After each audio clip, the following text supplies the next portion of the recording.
بسم اللہ الرحمن الرحیم۔ ابو لہب کی دونوں ہاتھ تباہ ہو جائیں، اور وہ تباہ ہی ہو گیا۔ ابو لہب کا نام عبد العزیٰ ہے۔ یہ عبد المطلب کا بیٹا اور حضرت محمد صلی اللہ علیہ وآلہ وسلم کا چچا تھا۔ بہت ہی گورا اور خوبصورت آدمی تھا، اسی لیے اس کی کنیت ابو لہب ہے، اور اسی کنیت سے وہ مشہور تھا۔ اس کے بیٹے عقبہ اور عتبہ کے نکاح میں حضور پرنور صلی اللہ علیہ وآلہ وسلم کی صاحبزادیاں حضرت رقیہ اور حضرت ام کلثوم رضی اللہ تعالی عنہ تھیں۔ اس سورت کے نزول کے بعد ابو لہب نے ان صاحبزادیوں کو طلاق دلوا دی۔ عتبہ کا واقعہ بھی بڑا عبرتناک ہے کہ اس نے حضور پاک صلی اللہ علیہ وآلہ وسلم کی شہزادی کو طلاق دینے کے ساتھ ساتھ حضور پاک صلی اللہ علیہ وآلہ وسلم کی گستاخی بھی کی، جس پر سرور کائنات حضرت محمد صلی اللہ علیہ وآلہ وسلم نے اس کے لیے ہلاکت کی دعا کی۔ چنانچہ ایک سفر میں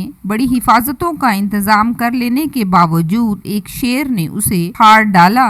آیت میں ابو لہب کے دونوں ہاتھ ہلاک ہونے سے مراد اس کی ذات کی ہلاکت ہے۔ آیت مبارکہ میں ابو لہب کی ہلاکت کی پیشن گوئی کی گئی ہے، چنانچہ وہ بدترین موت مرا، اور وہ جنگ بدر کے ایک ہفتے بعد کالے دانے کی بیماری سے مرا، جسے عرب میں عدسہ کہتے تھے۔ اہل عرب اسے متعدی بیماری سمجھ کر اس سے بہت بچتے تھے، اسی لیے 3 دن تک اس مردود کی لاش پڑی رہی، پھول پھٹ کر بدبو دینے لگی۔ تب مزدوروں کو اجرت دے کر اس کو پھینکوایا گیا۔ قرآن پاک میں ارشاد ہوتا ہے، اس کا مال اور اس کی کمائی اس کے کچھ کام نہ آئے گی۔ مروی ہے کہ ابو لہب نے جب یہ پہلی آیت سنی تو کہنے لگا، جو کچھ میرے بھتیجے کہتے ہیں اگر سچ ہے تو میں اپنی جان کے لیے اپنے مال اولاد کو فدیہ کر دوں گا۔ اب وہ شعلوں والی آگ میں داخل ہوگا، یعنی ابو لہب قیامت کے بعد دوزخ میں داخل ہو کر آگ کا عذاب پائے گا۔ اس سے معلوم ہوا ابو لہب کا دوزخی ہونا یقینی ہے۔ اور پھر قرآن پاک میں ارشاد ہوتا ہے، اور اس کی بیوی لکڑیوں کا گٹھا اٹھانے والی ہے۔ ام جمیل بنت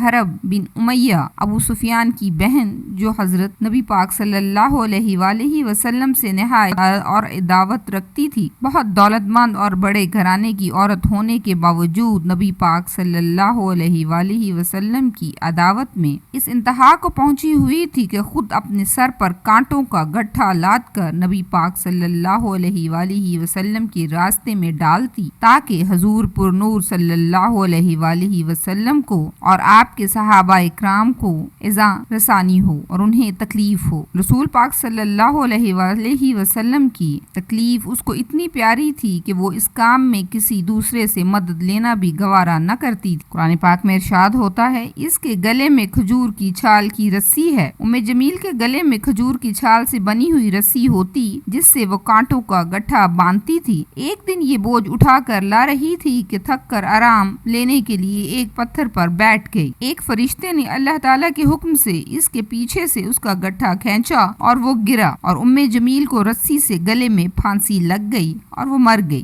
اس گستاخ خبیث نے دنیا میں بھی عذاب کا مزہ چکھا اور آخرت میں بھی عذاب میں جائے گی۔ آخرت میں آگ کی زنجیریں اس کے گلے میں ہوں گی، اور جہنم کی لکڑیوں کا گٹھا اس کی پشت پر لاد دیا جائے گا۔ عبد العزیٰ بن عبد المطلب، جس کی کنیت ابو عقبہ تھی، قریشی سردار اور اللہ کے آخری پیغمبر حضرت محمد صلی اللہ علیہ وآلہ وسلم کے حقیقی چچا تھے۔ اس کے والد حضرت عبد المطلب اس کے چہرے کی سرخی کی وجہ سے ابو لہب پکارتے تھے۔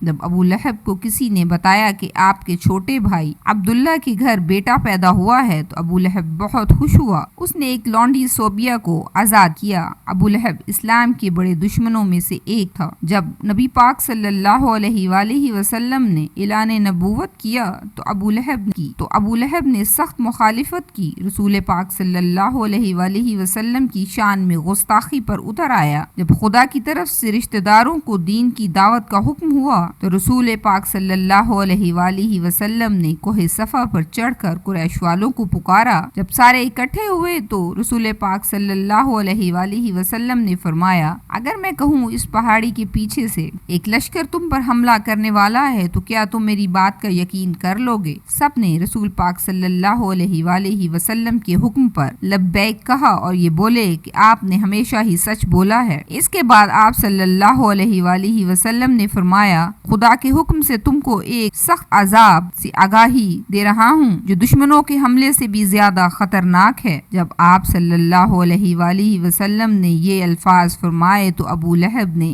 آپ کی مخالفت کی اور بہت غلط الفاظ استعمال کیے اور کہا تو نے ہمیں اس لیے بلایا ہے۔ اس پر سورہ لہب نازل ہوئی۔ جب رسول اکرم پیغام خدا دیتے تو ابو لہب آپ کو بڑا برا بھلا کہتا، یہ کہتا کہ آپ جھوٹے ہیں، اس لیے اپنے آباء و اجداد کے دین کو چھوڑ کر اپنا جھوٹا دین پھیلا رہے ہیں۔ بعض روایات میں ہے کہ ابو لہب نے کوہ صفا پر رسول خدا کو قتل کرنے کے لیے ایک پتھر بھی اٹھا لیا۔ ابو لہب رسول پاک صلی اللہ علیہ وآلہ وسلم کے اتنے مخالف تھے کہ جب رسول پاک صلی اللہ علیہ وآلہ وسلم کے بیٹے عبداللہ کا انتقال ہوا تو ابو لہب بہت خوش ہوا اور دوڑتا ہوا اپنے دوستوں کے پاس گیا اور کہا محمد ابتر ہوں گے، یعنی اس کی نسل ختم ہوگی، نعوذ باللہ۔ ایام حج میں بھی ابو لہب رسول پاک صلی اللہ علیہ وآلہ وسلم کے پیچھے لگا رہتا تھا، یہاں تک کہ وہ آپ کو پتھر مارتا جس سے آپ کی ایڑیوں تک خون جاری ہو جاتا۔ قرآن پاک میں بدبخت ابو لہب کی موت کے بارے میں سخت الفاظ بیان کیے گئے ہیں جو کہ حرف بحرف پورے ہوئے۔ وہ بہت دولت مند تھا اور اس کو اپنی دولت کا بہت گھمنڈ تھا۔ جب اس کو خدا کے عذاب سے ڈرایا جاتا تو وہ کہتا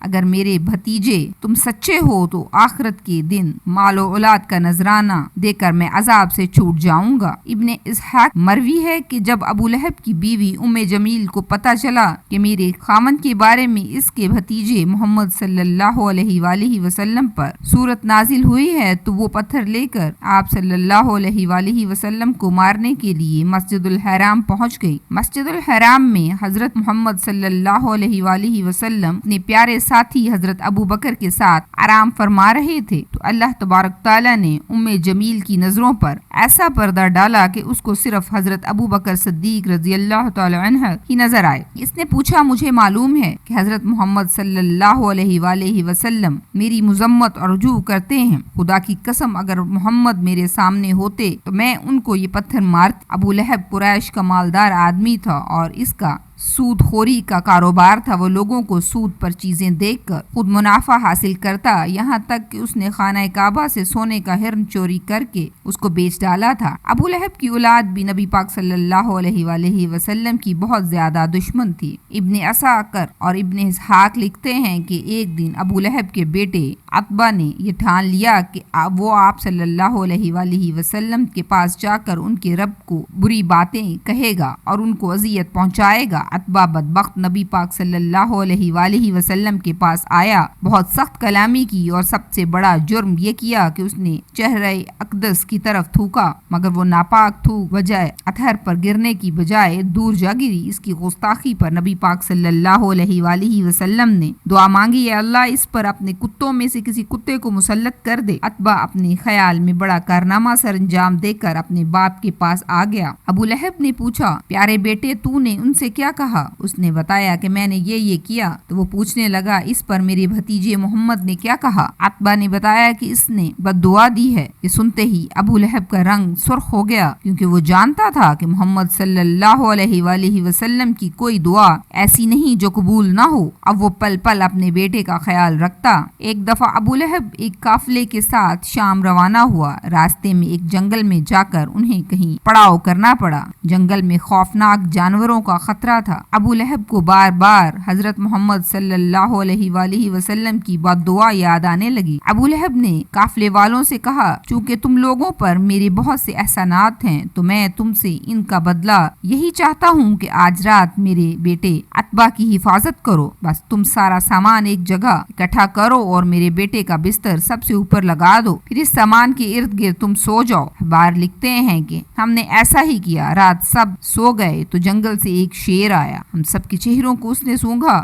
مگر کسی کو کچھ نہ کہا۔ اس سامان کے بلند ڈھیر پر چڑھ گیا، عتبہ کے چہرے کو سونگھا اور اسے چیر پھاڑ ڈالا۔ ابو لہب کا برا حال تھا۔ وہ کہے جا رہا تھا میں جانتا تھا میرا بیٹا محمد کی بد دعا سے بچ نہیں سکتا۔ ناظرین گرامی، ابو لہب اس کے بیٹے عتبہ اور اس کی بیوی کا انجام اتنا دردناک اور عبرتناک ہوا کیونکہ اللہ پاک نے سورہ لہب میں پہلے ہی ان کے لیے عذاب کا فیصلہ سنا دیا تھا۔ ابو لہب چیچک کی بیماری میں مبتلا ہو کر گل سڑ کر مرا اور اس کو اس کے خاندان والوں نے گھر سے نکال دیا تھا اور وہ 8 دن اس بیماری میں اور بدبو میں رہتے ہوئے جہنم واصل ہو گیا اور اس کی لاش 3 دن تک پڑی رہی اور ہر طرف اس کی بدبو پھیل رہی تھی۔ لوگوں نے اس کے خاندان والوں کو شرم دلوا کر اس پر انہوں نے ان تانوں سے تنگ آ کر کچھ حبشیوں کو اجرت دے کر اس لاش کو اٹھوایا اور ایک گڑھے میں پھینک دیا۔ ابو لہب کی بیوی جو ام جمیل کے نام سے معروف تھی، ابو سفیان کی بہن تھی، اس کا نام عروہ بنت حرب تھا